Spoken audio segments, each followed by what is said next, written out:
शिव और भगवान श्री हरि, हर और हरि, इन दोनों की कथा कर रही है। हरि और हर की कथा वर्णन कर रही है और हर और हरि की कथा कर रही है कि अकेले यदि कुछ ना कर सको तो सबका सानिध्य, सबका साथ। जब आप सबका साथ लेकर अगर कोई कार्य करोगे तो उसमें सफलता जरूर मिलेगी। पर व्यक्ति के जीवन में लगता क्या है, ये दुकान मैं चला रहा हूं, ये कथा मैं करा रहा हूं,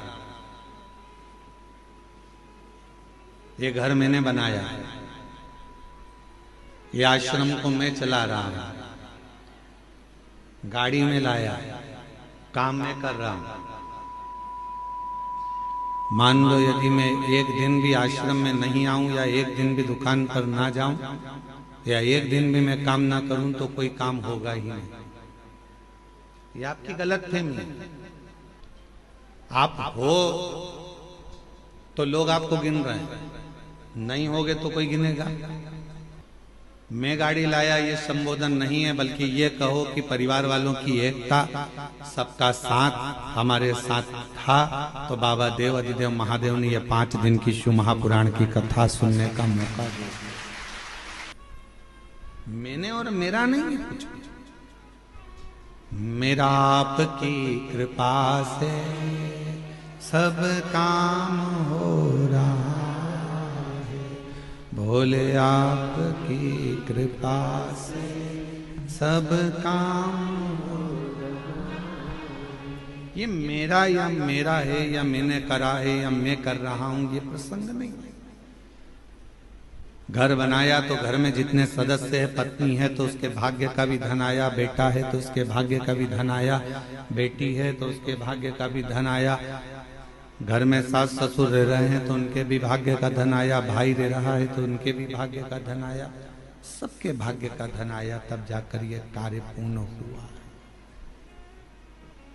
किसी एक के बस का नहीं, सबका साथ। वो एक लाइन दी है आजकल केंद्र से, सबका साथ सबका विकास। सब एकजुट होकर चलेंगे तो विकास अपने आप हो जाएगा। अब आपकी एकजुटता तो बनती नहीं है। बड़े भाई को लगता है कि मैं कर रहा हूं, छोटे भाई को लगता है मैं कर रहा हूं, मंझले को लगता है मैं कर रहा हूं, बड़ी भाभी को लगता है मैं कर रहा हूं, छोटी को लगता है मैं कर रहा हूं, बीच को लगे मैं कर रहा हूं। कोई नहीं कर रहा, करने वाला तो कोई दूसरा है। जिस दिन इस तन पिंजरे से ये श्वास रूपी पक्षी उड़ जाएगा, तब समझ में आएगा कि करने वाला तो कोई और था, हम तो केवल एक निमित्त थे। हम केवल एक निमित्त है। श्वास चल रही है, वो चला रहा है। आप कितना भी प्रयास कर लो, कुबेरेश्वर धाम आप ऐसे जा ही नहीं सकते। एड़ी से चोटी तक का दम लगा लेना तो भी कुबेरेश्वर धाम नहीं पहुंच सकते। सारे ज्योतिर्लिंग चले जाओगे, सारे तीर्थ चले जाओगे, बार बार वृंदावन घूम आओगे, बार बार काशी घूम आओगे, बार बार उज्जैनी घूम आओगे, बार बार आप सब दूर घूम कर आ जाओगे, चाहे हजारों बार नर्मदा नहा लोगे, गंगा नहा लोगे, पर कुबेरेश्वर धाम नहीं पहुंच पाओगे। कब तक? जब तक मेरा कुबेर भंडारी तुमको इशारा ना कर दे, तब तक तुम कुबेरेश्वर धाम पहुंच ही नहीं सकते। आप अयोध्या हो आओगे, काशी हो आओगे, प्रयाग हो आओगे, गंगा नहा आओगे, हरिद्वार होकर आ जाओगे, आप दुनिया के सारे तीर्थ होकर आ जाओगे, उज्जैनी भी बारंबार चले जाओगे, ओमकारेश्वर भी बारंबार चले जाओगे, पर सीहोर कुबेरेश्वर बाबा के धाम में तो बाबा जब तुम सब दूर होकर आ जाओ, उसके बाद भी तब तक सीहोर नहीं पहुंच सकते, कुबेरेश्वर धाम नहीं पहुंच सकते, जब तक मेरा शिव कृपा ना कर। क्यों? क्योंकि यहाँ जो आएगा, कुबेरेश्वर धाम जो आएगा, तो भगवान शंकर को उसकी झोली 3 महीने में भरना ही पड़ेगी। इसलिए सोच कर बुला।